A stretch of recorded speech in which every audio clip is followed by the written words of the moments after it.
তো যার মধ্যে প্রেম ভক্তি আছে, ভগবান তার জন্য সব কিছু করতে পারে। তো এই যে দেখুন, এই ভক্ত বৈরাগ্য এসেছে, পিতা মারা গেছে, এনার বৈরাগ্য এসে গেছে, ইনি সন্ন্যাস গ্রহণ করেছেন এই দুঃখ সহ্য না করতে গিয়ে। এবার সন্ন্যাস গ্রহণ করে এমন নাম জপ শুরু করেছেন, একদিন কি হয়েছে, স্বয়ং ভগবান রামচন্দ্র এই রাম নাম জপ করতেন। তো স্বয়ং ভগবান রামচন্দ্র, সীতা দেবী, লক্ষ্মণজি, ভরত, শত্রুঘ্ন, হনুমানজি সবাই এনার সম্মুখে এসে আবির্ভূত হয়েছেন। যেই আবির্ভূত হয়েছেন, ইনি সঙ্গে সঙ্গে প্রভুকে প্রণাম জানিয়েছেন। প্রভু বলছেন, দেখো বেশি সময় আমার নেই, তোমাকে দর্শন দিতে এলাম, আর একটি কথা জানাতে এলাম। কি কথা প্রভু? প্রভু বলছেন, তুমি সংসার করো। এই কথা বলেই উনি সেখান থেকে অন্তর্ধান করেছেন। ইনি তো চারিদিকে খোঁজাখুঁজি শুরু করেছেন, আর কোথাও প্রভুকে দেখতে পেলেন। ওই একটি কথা বলেছে, তুমি সংসার করো, এই বলে প্রভু সেখান থেকে চলে যাবে। তো এবার তিনি খুঁজে খুঁজে পাননি, পরবর্তীতে নিজের গৃহে ফিরে এসেছেন। নিজের গৃহে যখন ফিরে এসেছেন, এনার আর তখন কেউ নেই, এনার আর কেউ নেই তখন সংসারে। তো বাড়িতে এসেছেন, বাড়িতে এসে দেখছেন কুটিয়া পড়ে আছে, কিন্তু ঘরে কেউ নেই। তো এবার আশপাশে গ্রামের লোকজন তারা দেখে অবাক, তুমি তো সন্ন্যাস গ্রহণ করেছিলে, এতদিন পরে তুমি গৃহে ফিরে এলে? বলছে, হ্যাঁ আমি গৃহে ফিরে এসেছি। তো এবার কি হয়েছে, গ্রামে ঘুরতে শুরু করেছে। এবার প্রভু তো আদেশ দিয়েছে তুমি সংসার করো, সংসার যে করবো করাবে কে? কেউ নেই। তো ইনি কি করেছেন, নিজে নিজেই গ্রামে ঘুরতে শুরু করেছেন, আর ওই বাড়িতে বাড়িতে যেতে শুরু করেছেন। এবার কি এক বাড়িতে গিয়ে বলছেন, কিছু যদি না মনে করেন একটা কথা বলবো, কি আপনার কন্যা আছে? তো বলছেন আছে। তো আপনার কন্যার বিবাহ দিয়েছেন? বলছেন না। আমার সাথে বিবাহ দেবেন? যেই বলেছে এটাকে ধরে মারতে শুরু করেছে। এর তো কোনো লজ্জা সরম নেই, নিজে নিজে বিবাহ করতে এসেছে, তো ধরে মারছে লোকে। কিন্তু ইনি ভাবছেন, আমি কি করে বোঝাবো এখন, প্রভু আমাকে নিজে বিবাহ করার জন্য উপদেশ দিয়েছেন। তো এবার আরেক বাড়িতে গিয়েছেন, গিয়ে আগে ভাগে বলে দিচ্ছেন, দেখুন আমি আগে ভাগে বলছি, আপনার যদি আমার কথা খারাপ লাগে কোনো মারধর করবেন না, বলবেন আমি চলে যাব। বলে কয়ে তারপরে গিয়ে বলছেন এই এই ঘটনা, কেউ রাজি হচ্ছে না। এইভাবে বলতে বলতে বলতে বলতে একজন ব্রাহ্মণের বাড়িতে গিয়ে উপস্থিত। ব্রাহ্মণ দেবতাকে গিয়ে ওই একই কথা বলেছেন, আপনার কন্যা আছে? বলছেন আছে। বিবাহ দিয়েছেন? না। আমার সাথে দেবেন? এই কথা শুনে এতক্ষণ যা রিয়াকশন সবাই করেছিল, এই ব্রাহ্মণ উল্টো রিয়াকশন করেছে। ইনি একদম ভাবে বিমূঢ় হয়ে গেছে এনার মুখে এই কথা শ্রবণ করে। ইনি সঙ্গে সঙ্গে বলছেন, হ্যাঁ বাবা আমার কন্যা আছে, আমি তোমাকে আমার কন্যা দান করব। তাহলে বললেন, শীঘ্রই ব্যবস্থা করুন, আমার কোনো কেউ নেই, আপনি যদি কৃপা করেন আপনি সব ব্যবস্থা করে আপনার কন্যাকে আমার হাতে দিয়ে দিন। তো সে ব্রাহ্মণ নিজে থেকেই রাজি হয়ে গেলে, গিয়ে তার কন্যাকে নিয়ে এনার সাথে বিবাহ দিলেন। এবার ইনি সংসার করেছেন। কিছুদিন পর এনার একজন পুত্রের জন্ম হয়েছে। তো পুত্রের নাম রাখলেন কি? রামপ্রসাদ। রামের আবেশে করেছেন, তো এই জন্য পুত্রের নাম রেখেছেন রামপ্রসাদ। এইবার রামপ্রসাদ ইনি থাকেন কোথায়? ইনি থাকেন গোবিন্দদেব, বৃন্দাবনে গোবিন্দদেব, গোবিন্দদেবের মন্দির সেই গোমাটিলাতে, যেখানে সেই সনাতন গোস্বামী পদ যে গোবিন্দদেবের সেবা করতেন, তো সেই গোবিন্দদেবের মন্দিরের কাছেই ইনি থাকতেন। এবার কি হয়েছে, গোবিন্দদেবের মন্দিরে যিনি সেবা পূজারী ছিলেন, সেই পূজারীর দুইটি সন্তান ছিল এই এনার মতো, রামদাস, এই রামপ্রসাদের মতো বয়সী তারা। এবার এই রামপ্রসাদ কি করতো, প্রত্যেক দিন দুপুরবেলা 3টার পরে এসে ওই পূজারীর ছেলেদের সাথে, দুইজন ছেলে তাদের সাথে খেলা করতো ওই মন্দিরের বারান্দায় বসে বসে। এই মন্দির তো বিশাল মন্দির ছিল গোবিন্দদেবের, ঔরঙ্গজেব সব ধ্বংস করে দিয়েছিলেন। এই মন্দিরের মাথায় আলো জ্বলতো 50 কিলোমিটার 500 কিলোমিটার দূর থেকে দেখা যেত। ঔরঙ্গজেব একদিন দর্শন করে জিজ্ঞাসা করছেন এই আলো কোথায়? তখন সবাই জানালেন যে এই আলো গোবিন্দদেবের মন্দিরের আলো। এত দূর থেকে দেখা যাচ্ছে এই মন্দির এক্ষুনি ভেঙে গেল। তো সঙ্গে সঙ্গে সেই ঔরঙ্গজেব আক্রমণ করে মন্দির ভেঙে ফেলেছিলেন। তো এই মন্দিরেই সেই বালক খেলা করতো, পূজারীর দুই বালক আর এই রামপ্রসাদ, তিনজনা খেলা করতে। আর ওই মন্দিরের দিকে তাকাতো, গোবিন্দদেব দাঁড়িয়ে আছে। এবার গোবিন্দদেবকে দেখে এই রামপ্রসাদ ভাবতো এও হয়তো পূজারীর ছেলে, সুন্দর করে সাজানো। রামপ্রসাদ ভাবে আমার মাও আমাকে বলে মাঝে মাঝে যে এক সময় মা আমাকে খুব সুন্দর করে সাজায় আর সাজিয়ে বলে আজ যেন বাইরে যাস না। কেন মা? আজ বাইরে গেলে নজর লেগে যেতে পারে। তো ইনি ভাবতেন এই পূজারীর ছেলে, এনাকে হয়তো ওর মা খুব সুন্দর করে সাজায়, কারো যদি নজর লেগে না যায় এই জন্য বলে তুই বাইরে কারোর সাথে খেলা টেলা করিস না, এই জন্য হয়তো এ দাঁড়িয়ে থাকে ওখানে, বাইরে আমাদের সাথে খেলা করে না। তো এ প্রত্যেকদিন খেলা করতে যায় আর এই মনে মনে ভাবে ওর সাথে যদি একদিন খেলা করতে পারতাম। পূজারী দুই ছেলের সাথে খেলা করছে, ভাবছে ওর সাথে যদি একদিন একটু খেলতে পারতাম, ও কেমন খেলে দেখতাম। এবার কি হয়েছে, এই চিন্তা করতে করতে তিনি তো সবার মনোবাসনা পূর্ণ করেন, ভক্তবাৎসল তিনি। এবার একদিন কি হয়েছে, পূজারীর দুই ছেলে তারা গেছে মামার বাড়িতে। ইনি ঠিক প্রত্যেকদিন 3টার পরে চলে আসেন, মন্দির খোলা হয়ে যায় 3টার পরে। তো মন্দির খোলা হয়ে যায়, ইনি 3টার পরে চলে আসেন, পূজারীর ছেলেরা আসে খেলা করে একসাথে। তো এবার একদিন কি হয়েছে, পূজারীর দুই ছেলে মামার বাড়িতে গেছে, ইনি এসেছেন রামপ্রসাদ এসেছে খেলা করতে। এবার খেলা করতে এসে দেখছেন যে পূজারীর ছেলেরা নেই। এবার খেলবো কার সাথে? তখন ওই একা একা ওই গুলি খেলে, মন্দিরের বারান্দায় গুলি খেলে। এবার ওই গুলি খেলছে আর এই মনে মনে ভাবছে ও তো দাঁড়িয়ে আছে, ও তো বাড়িতে আছে, ও তো আমার সাথে খেলতে পারে। এই চিন্তা করতে করতে কি হয়েছে, পূজারী ছিল আর মন্দিরের একজন দারোয়ান ছিল। এবার দারোয়ানের পেট খারাপ করেছে, সঙ্গে সঙ্গে সে দৃঢ় সংখ্যার জন্য, মানে সব প্রভুর ইচ্ছাতে হচ্ছে, সে সঙ্গে সঙ্গে চলে গেছে। পূজারী তো 3টার সময়, 3টার পরে পূজারী এমন খিদে পেয়েছে, পূজারী বাড়িতে চলে গেছে। বাড়িতে গিয়ে বলছে আমাকে ভোজন দাও, বেরিয়ে গেছে। পূজারী ভাবছে যে এখন এত ক্ষুধা তো কোনোদিন পায় না, এত ক্ষুধা কেন পেল? তো যাক, বাড়িতে গিয়ে ভোজন করতে বসেছে। ওদিকে দারোয়ানকেও ভাগিয়ে দিয়েছেন, দিয়ে এবার ফাঁকা, কেউ নেই। সঙ্গে সঙ্গে ইনি মন্দিরের ভেতর থেকে ছমছম করতে করতে রামপ্রসাদের কাছে এসে দাঁড়িয়েছেন। রামপ্রসাদ, আজ আমার সাথে খেলবে কি? আজ আমি খেলবো তোর সাথে। তুই আজ খেলবি আমার সাথে? বলছেন হ্যাঁ, তুই তো ভাবিস প্রত্যেকদিন যে তুই আমার সাথে খেলবি, তুই আজ আমার সাথে খেল বলে এবার প্রথমে রামপ্রসাদের দাম দিয়েছে। এবার রামপ্রসাদ কি করছে, একটা একটা করে গুলি মারছে। যে গুলি ছেড়ে দিয়ে একটা করে গুলি মারা।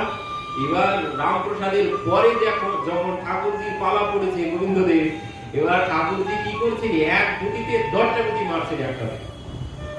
উনি রামপ্রসাদ একটা গুটি দিয়ে একবারে একটা গুটি মারছে, আর ইনি কি করছেন, একটা গুটি দিয়ে 10টা গুটি মারছে। এবার তো স্বাভাবিক রামপ্রসাদ হেরে গেছে। এবার রামপ্রসাদ খেলতে খেলতে যখন হেরে গেছে, এদিকে পূজারী আসার সময় হয়ে গেছে, দারোয়ান আসার সময় হয়ে গেছে, রামপ্রসাদ তো হেরে গেছে। সমস্ত গুটি নিয়ে ইনি মন্দিরের মধ্যে প্রবেশ করেছে। এবার যেই সব গুটি নিয়ে মন্দিরের মধ্যে প্রবেশ করেছে, এ তো তখন কাঁদতে শুরু করেছে রামপ্রসাদ। রামপ্রসাদ বলছে আমার সব গুটি নিয়ে গেল, আমার সব গুটি নিয়ে গেল। এমন সময় পূজারী এসেছে। পূজারী এসে বলছে কি হয়েছে? বলছেন আমার গুটি সব নিয়ে চলে গেছে। কে? ওই চোরে নিয়ে গেছে। ও বড় চোর, আমার সব গুটি চুরি করেছে। কে তোর গুটি চুরি করেছে? ওই যে দাঁড়িয়ে আছে, আমার সব গুটি চুরি করে নিয়ে গিয়ে ওখানে দাঁড়িয়ে আছে। কি বলছিস তুই? না, আমার সাথে খেলা করে আমার সব গুটি চুরি করে নিয়ে গিয়ে ওখানে দাঁড়িয়ে আছে। কোথায় তোর গুটি? এখানে তো কোনো গুটি নেই। যে না আছে। কোথায় আছে? ঠাকুরজি কি করেছেন, ওই নিজের উত্তরীয়র ভিতরে গুটিগুলো পুড়ে উত্তরীয়টা কোমরে সুন্দর করে এঁটে নিয়েছেন। এবার রামপ্রসাদ বলছেন ওই যে কোমরে উত্তরীয় বাঁধা আছে, ওর মধ্যে আমার গুটি আছে। পূজারী তো কিছুতেই বিশ্বাস করছেন না। পূজারী বলছেন তোর জন্য আমি ঠাকুরের উত্তরীয় খুলবো এখন কোমর থেকে? কোনোদিন সম্ভব না। এ তো বলছে আমি গুটি ছাড়া এখান থেকে যাবই না। গুটি ছাড়া এখান থেকে আমি বাড়িতে যাবই না, আর কোনোদিন ওর সাথে খেলবো না, ও বড় চোর। আমি গুটি ছাড়া কিছুতেই এখান থেকে যাবো না, আমার গুটি দাও, আমার গুটি দিতেই হবে, গুটি না নিয়ে আমি এখান থেকে যাবো না। এবার বায়না শুরু করেছে, 7-8 বছরের মানুষ বায়না শুরু করেছে। পূজারী অতিষ্ঠ হয়ে গেছে। পূজারী না থাকতে পেরে এবার কি করেছে, ঠাকুরের কোমরে ওই কাপড় উত্তরীয় যেই গিয়ে খুলেছে, ঝরঝর করে সেই গুটি সব পড়েছে সেখানে। এবার পূজারী বলছেন, এই গুটি তোর? যে হ্যাঁ, এই গুটি দেখুন, দেখুন কেমন চোর, আপনার ছেলে কেমন চোর, দেখুন আমার সব গুটিগুলো চুরি করে নিয়ে এখানে দাঁড়িয়ে আছে, যেন কিচ্ছু জানে না আমি আর এর সাথে কোনোদিন খেলা করবো বলে রামপ্রসাদ এখান থেকে গুটি নিয়ে বাড়িতে চলে গেছে। পরবর্তীতে পূজারী দৌড়িয়ে রামপ্রসাদের বাবার কাছে গেছে। রামপ্রসাদের বাবার কাছে গিয়ে জিজ্ঞাসা করছেন, এই ছেলে আপনার ছেলে? তো বলছেন, হ্যাঁ আমার ছেলে। কি হয়েছে? সে জানে না আজ কি হয়েছে। আজ আমার ঠাকুর আপনার ছেলের সাথে খেলা করেছে। আপনার ছেলে যেমন তেমন ছেলে নয়, আপনার ছেলে যেমন তেমন ছেলে নয়, আমার ঠাকুর আজ আপনার ছেলের সাথে গুটি খেলা করেছে। এবার পূজারী বলেছেন, তখন পূজারীকে রামপ্রসাদের বাবা বলছেন, দেখুন আমার এই ছেলে হয়েছে ভগবানের কৃপাতেই, প্রভু রামের কৃপাতেই আমি সন্ন্যাস গ্রহণ করেছিলাম, কিন্তু প্রভু আমাকে আদেশ করেছিলেন বিবাহ করার জন্য, আর সেই জন্য আমি বিবাহ করেছিলাম, আর পরবর্তীতে আমার এই সন্তানের জন্ম হয়েছে। তো পূজারী বলছেন, দেখুন আপনার এই সন্তান যেমন তেমন সন্তান নয়, একে খুব ভালোভাবে দেখে রাখবেন। তো এই হচ্ছে প্রেম ভক্তি লাভের ফল, এই হচ্ছে বৈরাগ্য লাভের ফল, এই হচ্ছে কর্মত্যাগের ফল। এই হচ্ছে কর্মত্যাগের ফল। এরা পিতা কর্মত্যাগ করেছিলেন সংসারের দুঃখ দেখে, সংসারের দুঃখ দেখে। তো কর্মত্যাগ কখন হবে? একটি হচ্ছে সংসারের দুঃখ, যেখানে মন দিয়ে রেখেছি সেখান থেকে যতদিন না যন্ত্রণা পাচ্ছি, যন্ত্রণা পেলেই বৈরাগ্য আসবে। আর কথা শ্রবণ সাধু সঙ্গের দ্বারা বৈরাগ্য আসবে। বলে এই দুই ভাবেই কর্মত্যাগ হবে, এই দুই ভাবে কর্মত্যাগ হবে। তখনই সবকিছু ত্যাগ করে ভগবানের মন দিতে হবে। তাহলে কর্মত্যাগ কখন করব সেই বিষয়ে প্রভু এখানে বললেন। তো কি বললেন? তাবৎ কর্মাণি কুর্বিত নো বিদ্যতে যাবতা মত কথা শ্রবণাদৌ বা শ্রদ্ধা যাবন্য জায়ত। যতদিন না কথার প্রতি তোমার শ্রদ্ধা আসছে ততদিন তোমাকে কর্ম করে যেতে হবে। ওই যে ধর্ম পালন করে যেতে হবে, সংসার ধর্ম বড় ধর্ম, ওই ধর্ম পালন করে যেতে হবে। যখন এই আসক্তি চলে যাবে তখন আর তোমাকে ওই ধর্ম পালন করতে হবে না। তো ধর্ম কি এবার দেখুন এখানে মাধবাচার্যজির মতে ধর্ম কি? মাধবাচার্যজির মতে ধর্ম হচ্ছে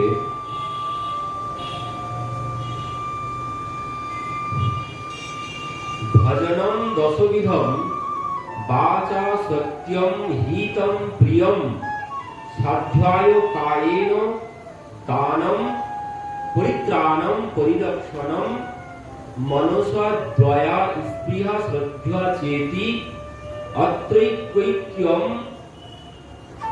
নিষ্পদ্য নারায়ণে সমর্পণম ভজনম। এই হচ্ছে ধর্ম। কি বলে? ভজনম দশবিধম বাচা সত্য হিতম প্রিয়ম সাধ্যায় কায়েন দানম পরিত্রাণম পরিরক্ষণম মনসা দয়া স্পৃহা শ্রদ্ধা চেতি। এই হচ্ছে ধর্ম। কি কি?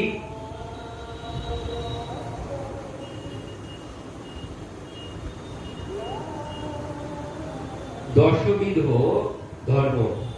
দেখুন, সত্য, হিত, প্রিয় কথন, শাস্ত্র অনুশীলন, এই চারটি বাচিক ভজন। ভজন ভালোভাবে মন দিয়ে শুনুন। কি বললেন? ভজন দশবিধ মানে 10 প্রকারের। কি কি বলছে? সত্য, হিত, প্রিয় কথন, সত্য, সত্যপরায়ণ, সত্যনিষ্ঠ, সত্যবাদী, হিত, হিত মানে কি কল্যাণ করা সবার, কারো ক্ষতি করবো না, তো কল্যাণ। হিত, প্রিয় কথন মানে মিষ্টি ভাষী, কটু কথা বলা চলবে না। শাস্ত্র অনুশীলন মানে গ্রন্থ অধ্যয়ন। এই চারটি হচ্ছে বাচিক ভজন, মানে বাণীর দ্বারা হবে এই চারটি বাচিক ভজন। আর দয়া, স্পৃহা, শ্রদ্ধা এই তিনটি মানসিক ভজন, মনের ভজন। কি মন থেকে কি করতে হবে? ওই যে দয়ায়া সর্বভূতেষু সন্তুষ্ট येन केन वा, দেবশ্রী নারদ বলেছিলেন ভাগবতে। এখানে কি বলছেন? দয়া, স্পৃহা আর শ্রদ্ধা। শ্রদ্ধা, শ্রদ্ধাবান লভতে জ্ঞানম, মানে সবাইকে শ্রদ্ধা করতে হবে। আর কি বলছেন? স্পৃহা, স্পৃহা মানে পাওয়ার আকাঙ্ক্ষা, পাওয়ার আকাঙ্ক্ষা, ভগবানকে পাওয়ার বাসনা। আর দয়া, সর্বজীবে দয়া, এই তিনটি হচ্ছে মানসিক ভজন। আর দান, পরিত্রাণ, পরিরক্ষণ এই তিনটি হচ্ছে কায়িক ভজন, মানে শরীরের দ্বারা। শরীরের দ্বারা কি কি হবে? শরীরের দ্বারা হচ্ছে দান, শরীরের দ্বারা দান, পরিত্রাণ কাউকে সাহায্য করা, পরিত্রাণ, পরিরক্ষণ। পরিরক্ষণ মানে ওই একই, পরিত্রাণ আর পরিরক্ষণ দুটোরই অর্থ একই রকমই আসছে। পরিরক্ষণ মানে হচ্ছে আপনার সুরক্ষা, তো পরিরক্ষণ, পরিত্রাণ আর দান এটি হচ্ছে কায়িক মানে শরীর দিয়ে ভজন। তাহলে কি হলো? শরীর দিয়ে তিনটি ভজন, আর মন দিয়ে, মন দিয়ে, মন দিয়ে তিনটি, সত্য, হিত, প্রিয় কথন আর শাস্ত্র অনুশীলনম, এটি হচ্ছে বাচিক বাণী, বাণীর ভজন চারটি। আর এখানে দয়া, স্পৃহা, শ্রদ্ধা তিনটি মানসিক ভজন। দান, পরিত্রাণ, পরিরক্ষণ এই তিনটি হচ্ছে কায়িক ভজন। এই 3 3 6 আর 4 10টি ভজন। এগুলোই বলছেন এই ইহা একটি সম্পাদন পূর্বক নারায়ণে সমর্পণ করতে হবে। নারায়ণে এটি সমর্পণ, এই 10টি বিষয় যা কিছু করব সব ভগবানের সমর্পণ, যা কিছু করব সব ভগবানের সমর্পণ। মানে দান, দান করলাম বা কাউকে কোনো কিছু কল্যাণ করলাম, সব কিছু যা কিছু করব সব নিজের জন্য নয়, সব ভগবানের সমর্পণ। আর ভগবানের সমর্পণ কখন হবে তাও কিন্তু আগে আমরা আলোচনা করেছি। ভগবানের সমর্পণ কখন হবে? আমি যে কর্ম করলাম, ধরুন মন্দির বানালাম, মন্দির বানিয়ে মন্দিরে ভগবান প্রতিষ্ঠা করলাম, ভগবানের মন্দির সমর্পণ হলো। কিন্তু বললেন না, এটি সমর্পণ হলো না। মন্দির বানালাম, মন্দির বানিয়ে পরবর্তীতে ভগবানকে বসালাম, এটি ভগবানের সমর্পণ হবে না। মন্দির, মন্দির ভগবানের সমর্পণ কখন হবে? বললেন সমর্পণ তখনই হবে বানানোর আগে। বানানোর আগে চিন্তা ভাবনা আমার কোথায় আছে দেখতে হবে। বানানোর আগে যদি আমার চিন্তা ভাবনা বাইরে থাকে, আমার এই মন্দিরের দ্বারা অনেক খ্যাতি হবে, চারিদিকে নাম হবে, এই মন্দিরের দ্বারা আমার অর্থ উপার্জন হবে, মন্দির বানালে এমন চিন্তা ভাবনা নিয়ে আমি মন্দির করলাম, তাহলে কিন্তু ওই মন্দিরে ভগবান আসবেন না। ভগবান তখনই আসবেন যখন ভাবনা একটাই হবে যে প্রভুর সেবা হবে। তাহলে প্রভুর সেবা করব, তার জন্য মন্দির বানানো হচ্ছে। তাহলে সেই মন্দির সমর্পণ বানানোর আগে হয়ে গেল। বানানোর পরে কিন্তু আর সমর্পণ হবে না। আমি আমার চিন্তা ভাবনা, আমার প্রফিট দেখে মন্দির বানালাম, বানিয়ে তারপর সেখানে ভগবান প্রতিষ্ঠা করলাম, ওই মন্দির ভগবানের সমর্পণ হবে না। আর একটুখানি সহজ করে বলে দিই, আমি রান্না করতে যাচ্ছি, মা রান্না করতে যাচ্ছে, কেন? আমার ছেলে খাবে, আমার পতি খাবে, মেয়ে খাবে, তার জন্য তারা যা যা ভালোবাসে তাদের জন্য এই চিন্তা ভাবনা করে তিনি রন্ধন করলেন। করে বাড়িতে ঠাকুর সেবা আছে, তো এবার কি করলেন, পতিকে দেওয়ার আগে, পুত্রকে দেওয়ার আগে ভগবানকে দিলেন, দিয়ে এবার পতিকে ভোজন করতে দিলেন। এবার কি হলো, এই রান্না বান্না কিন্তু ভগবানের সমর্পণ হলো না। এটি ভগবানের ভোগ লাগবে না কোনোদিন। রান্না করার আগে আমি কি ভেবেছি, আমার পতি খাবে, আমার পুত্র খাবে, আমার কন্যা খাবে, তার জন্য আমি রান্না করতে গেছি। এই কোনোদিন আর ভগবানের সমর্পণ হবে না। এই রান্না ভগবানের সমর্পণ হবে কখন? এই রান্না ভগবানের সমর্পণ হবে তখন যে প্রভুর ভোগ লাগাবো, এই চিন্তা করে রন্ধন করতে হবে। তারপর সবাই প্রসাদ পাবে, সবাই প্রসাদ পাবে। আগে ভাবুন যে আমার স্বামী প্রসাদ পাবে, আমার পুত্র প্রসাদ পাবে, এই ভেবে রান্না করুন, তাতে কোনো অসুবিধা হবে না। কিন্তু যদি বলি আমার ছেলেটা খাবে, আমার মেয়েটা খাবে, আগে চিন্তা ভাবনা করে আমি রান্না করতে গেলাম, পরবর্তীতে ভগবানের ভোগ লাগাতে গেলাম, সেই বিষয় ও কোনোদিন ভোগ লাগবে না। তো এই জন্য বললেন যা কিছু কর্ম করব ভগবানের সমর্পণ করে কর্ম করতে হবে, তাহলে সেই কর্মের ফল আর আমাকে ভোগ করতে হবে না। কর্মের ফল কেন ভোগ করতে হবে না, কর্মের ফল কেন ভোগ করবো না, তার আলোচনাও আমরা আগে করেছি। কারণ কর্মের ফল, ভালো কর্ম করি আর খারাপ কর্ম করি, দুটো কর্মেরই বন্ধন আছে। ভালো কর্মেরও বন্ধন আছে, খারাপ কর্মেরও বন্ধন আছে। ভগবত প্রাপ্তি কিন্তু আর হবে না। কর্মের ফল যদি আমার কাছে থেকে যায়, তাই ভালো কর্মের বলুন আর আমি খারাপ কর্ম করি না, সব ভালো কর্মই করি, তো ভালো কর্মের ফল আমার কাছে জমা থাকলো, এর ফল তো আমাকে ভোগ করতেই হবে। ভালো কর্মের ফল কি হবে? স্বর্গসুখ ভোগ হবে, ভগবত প্রাপ্তি আর হবে না। এই জন্য ভগবত প্রাপ্তি কখন হবে? ভগবত প্রাপ্তি তখনই হবে যখন ভালো কর্মও থাকবে না আমার কাছে, কোনো খারাপ কর্ম আমার কাছে সঞ্চিত থাকবে না, কোনো ভালো কর্মের ফল থাকবে না, কোনো খারাপ কর্মের ফল থাকবে না, তখনই ভগবত প্রাপ্তি হবে, তার আগে সম্ভব নয়। তো এই জন্য বললেন কর্ম ভগবানের সমর্পণ করতে হবে। আর কোন কোন কর্ম? ওই 10 প্রকারের যে কর্মের কথা বললাম, এগুলোই ভজন, এগুলোই সব ভগবানের সমর্পণ করতে হবে। এগুলো কার মত? এগুলো হচ্ছে মধ্যাচার্যজির মত। আমাদের যে পরম্পরায় মাধ্যবঙ্গীয় সম্প্রদায়, যিনি সবার আগে আছেন মধ্যাচার্যজি, তিনি এই কথা জানিয়ে গেছেন। আর এর দ্বারা কি হবে? আমি যদি সমস্ত কর্ম ভগবানের সমর্পণ করি, তাহলে আমাকে আর ওই কর্মবন্ধন ভোগ করতে হবে না। আর পরবর্তীতে কি হবে? আমি ভগবত চরণ মানে মুক্তি লাভ করব। আমি মুক্তি পঞ্চপ্রকারের শালুক্য শাস্তি সারুক্য নক্ষত দিয়মানম নগ্রণমকি বিনামত সেবনম জন, আবার বললেন কপিল ভগবান। তো বললেন এই যে মুক্তি, এই মুক্তি আমি লাভ করব যদি সমস্ত কর্ম ভগবানে সমর্পণ করি, তাহলে আর আমাকে এই জন্ম মৃত্যু চক্রে আর এখানে আসতে হবে না।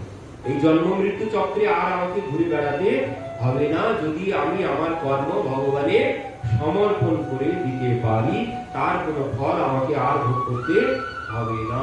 কিন্তু এই সমর্পণ করাও বড় কঠিন ব্যাপার। সমর্পণ করা যায় না অত সহজ। আমরা খারাপটা সমর্পণ করতে পারি, ভালোটা সমর্পণ করতে পারি না। ভালো কর্ম করলে বলবো তখন আমি করেছি, খারাপটা হলে তখন বলবো যা হয়েছে ভগবান যা করিয়েছে তাই হয়েছে। যখন ভালো কিছু হবে তখন বলবো আমি করেছি, এত পরিশ্রম করেছি, এই করেছি, সেই করেছি, তারপরে হয়েছে, তখন বলবো আমি করেছি।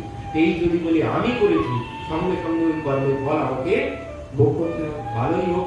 তার জন্য বলেন ভালো আর খারাপ বলুন, লোহার শিকলে বাঁধাটাও বাঁধা, সোনার শিকল দিয়েও যদি বাঁধা হয় ওটা বন্ধন না, ওটাও বন্ধন। তো স্বর্গটাও যেমন বন্ধন, ও নরকটাও বন্ধন।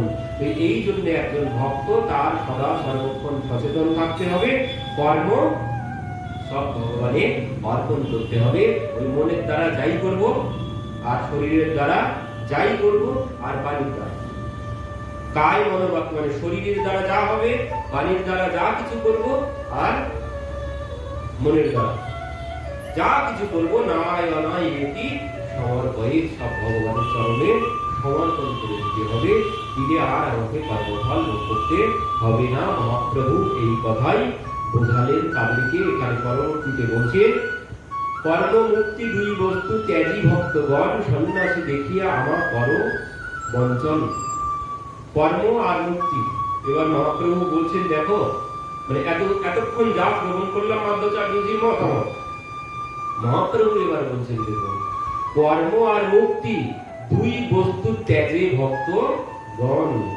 মহাপ্রভু বলছেন দেখো, কর্ম ভক্ত ত্যাগ করে আর মুক্তিও ভক্ত ত্যাগ করে। কেন বলছেন, সন্ন্যাসী দেখিয়া আমা কর বঞ্চন, সন্ন্যাসী দেখে তোমরা আমাকে উপহাস করছো। এই তো বৈষ্ণবের নহে সাধ্য সাধন, সেই দুই স্থাপ তুমি সাধ্য সাধন। এ দুটো কোন সাধ্য সাধন নয়। এনার মতে সাধ্য সাধন কি? কর্ম ত্যাগ আর মুক্ত হওয়া, এটাই হচ্ছে সাধ্য সাধন। কর্ম ত্যাগটাই হচ্ছে সাধনা, আর সাধ্য হচ্ছে মুক্ত হয়ে যাওয়া, মাধ্যাচার্যজির মত। কিন্তু মহাপ্রভুর মত, মহাপ্রভু কি বলছেন, এই তো বৈষ্ণবের নহে সাধ্য সাধন, সেই দুই স্থাপ তুমি সাধ্য সাধন। যে দুটো কোন ভক্ত গ্রহণ করে না, আর তুমি সে দুটিকেই বলছো সাধ্য সাধন।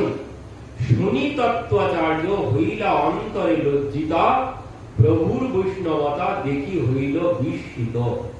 তিনি বিস্মিত হয়ে গেছেন প্রভুর এই কথা শুনে। আচার্য কহে তুমি যেই কহ সেই সত্য হয়। মধ্যাচার্যজির শিষ্য এবার বলছেন যে তুমি যা বলছো সেটাই সত্য, মানে মহাপ্রভুর মত তিনি মেনে নিয়েছেন। সর্বশাস্ত্রে বৈষ্ণবের এই সুনিশ্চয়, তথাপি মধ্যাচার্য যে করিয়াছে নির্বন্ধ, সেই অচিরে সবে সম্প্রদায় সম্বন্ধ। প্রভু কহে কর্মী জ্ঞানী দুই ভক্তিহীন, তোমা সম্প্রদায় দেখি সেই দুই চিহ্ন। কি বলছেন? প্রভু কহে কর্মী, ওই যে কর্মের কথা বললাম, আর জ্ঞানী দুই ভক্তিহীন, এদের মধ্যে ভক্তি নেই। কর্মী ব্যক্তির মধ্যেও, মানে ওই যে কর্ম মানে সংসারের কর্ম, যতদিন সংসারের কর্মের মধ্যে ডুবে থাকবো ভক্তি কিছুতেই আসবে না। ভক্তি আসবে সংসারের লাঠি খেলেই, বৈরাগ্য তখনই আসবে। সংসারে যন্ত্রণা না পেলে ভক্তি আসবে না, বৈরাগ্য আসবে না। তো এই জন্য বলছেন কর্মী আর জ্ঞানী ব্যক্তিও ভক্তি লাভ করতে পারে না। তার প্রমাণ সার্বভৌম ভট্টাচার্যের কাছে পাচ্ছি আমরা। তিনি, তার মধ্যে কোনো ভক্তি নেই, তিনি নীরস। জ্ঞানী ব্যক্তি নীরস হয়। আর এই উদ্ধব ছিল তেমন নীরস। উদ্ধবকে তিনি ভক্তি দান করার জন্যই বৃন্দাবনে পাঠিয়েছিলেন। উদ্ধব বৃষ্ণিনাম প্রবর মন্ত্রী কৃষ্ণস্য দ্বৈত সখা, বৃহস্পতির সাক্ষাৎ শিষ্য উদ্ধব বুদ্ধি সত্তমহ। তো এই জন্য উদ্ধব জ্ঞানী ব্যক্তি, তার মধ্যে প্রেম ভক্তি ছিল না। তো মহাপ্রভু এই জন্য বলছেন কর্মী জ্ঞানী দুই ভক্তিহীন, তোমার সম্প্রদায় দেখি সেই দুই চিহ্ন। তোমাদের মধ্যে ওই দুটি চিহ্ন আমি দেখতে পাচ্ছি, ওই কর্মী আর জ্ঞানীর প্রাধান্য। তো জ্ঞানেও কোনো কল্যাণ হবে না, আর কর্ম করেও কোনো কল্যাণ, তো সংসার ধর্ম পালন করেও কোনো কল্যাণ হবে না, এটাই তিনি বোঝাতে চাইছেন। তো বললেন সংসার ধর্ম পালন করো না, তা না, সংসার ধর্ম পালন করো যতদিন না লাঠি খাচ্ছ, যতদিন না যন্ত্রণা পাচ্ছ, ততদিন সংসার ধর্ম পালন করো। যেই সংসারের লাঠি খাবে, তখন সংসার ত্যাগ করে দিয়ে এবার ভগবত ভজনে লেগে যাওয়ার কথা তিনি বলতে চাইছেন। এই কথা এখানে পরিষ্কার করেছেন। কর্ম আর জ্ঞান, বললেন জ্ঞানের দ্বারাও কোনো কিছু হবে না। রাবণ কোন জ্ঞান ছিল না?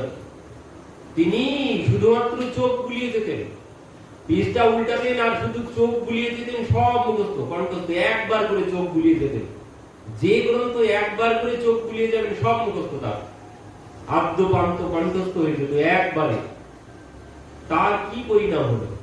রাবণের কোন গতি হলো? কোন লাভ হয়েছে কোন জ্ঞানের দ্বারায়? কোন লাভ হয়নি। এই জন্য মহাপ্রভু বললেন দেখো, জ্ঞানের দ্বারাও কোনো লাভ হবে না, আর কর্মের দ্বারাও কোনো লাভ হবে না, আর অর্থ সম্পদ বাড়ি গাড়ি ওর দ্বারাও কোনো কল্যাণ হবে না। রাবণের অনেক অর্থ ছিল, সোনার লঙ্কা ছিল, কোনো কল্যাণ হয়নি। কল্যাণ একমাত্র প্রেম ছাড়া কল্যাণ হবে না। এটাই হচ্ছে এই কথার সার বিষয়। মহাপ্রভু বলতে চাইলেন এই প্রেম ভক্তি লাভ করতে হবে, আর এই প্রেম ভক্তি একমাত্র শ্রবণ কীর্তন ছাড়া প্রেম ভক্তি লাভের অন্য কোনো পথ নেই, করতে হবে। আর প্রেম ভক্তি লাভ করতে পারলে কি হবে? প্রেম ভক্তি লাভ করতে পারলে তোমাকে আর স্বর্গেও যেতে হবে না, আর তোমাকে নরকেও যেতে হবে না, সরাসরি তুমি ভগবত সেবায় নিযুক্ত, সরাসরি নিযুক্ত হয়ে যাও যদি প্রেম মুক্তি লাভ করতে পারি। এখন কত কত প্রমাণ আছে। একজন ওই বেশ্যা ছিলেন বৃন্দাবনে, একজন বেশ্যা ছিলেন, তার কোনো ভজন সাধন কোনোদিন ভগবানের নাম করেননি, কৃষ্ণদাসজি। দেখুন বলতে বলতে কথা তো এসেই যায় পরপর। কৃষ্ণদাসজি ইনি এমন ভক্ত ছিলেন, আমার কি হয় বাজারে দেখুন চলতে চলতে সুন্দর সুন্দর আম ধরুন দেখতে পেয়েছি, কি হয় যদি খেয়ে দেখতে পারতাম, বাসনা জাগবে। কিন্তু তার কোনোদিন এই বাসনা জাগে না। তিনি যা দর্শন করেন, আমার প্রভুকে যদি দিতে পারতাম, এত সুন্দর ফল যদি আমি প্রভুকে দিতে পারতাম। কোথাও কোনো পোশাক দেখলেন, পোশাক দেখে ভাবি কি আমার খুব হয়তো সুন্দর লাগতে পারে, এই পোশাক যদি আমি করতে পারি। কিন্তু ওনার ভাবনা কি? ওনার ভাবনা আমার প্রভুকে যদি আমি করতে পারতাম, এমন ভাবনা। তো ইনি একদিন কি করেছেন, ওই